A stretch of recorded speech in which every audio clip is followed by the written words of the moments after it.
Welcome back. So I'll be showing you how to remove a Google account from your TCL Google TV. So what you want to do is simply go to settings, select that.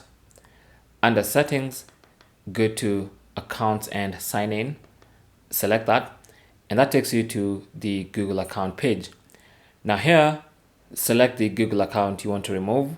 So for instance, if I want to remove this one, I'll select it.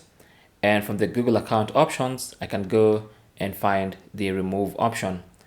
So I'll select remove, and then it asks me, do you want to remove this account? Select remove, and that Google account will be removed from my TV. Now once it's removed, I'll have to switch to another Google account, which I have.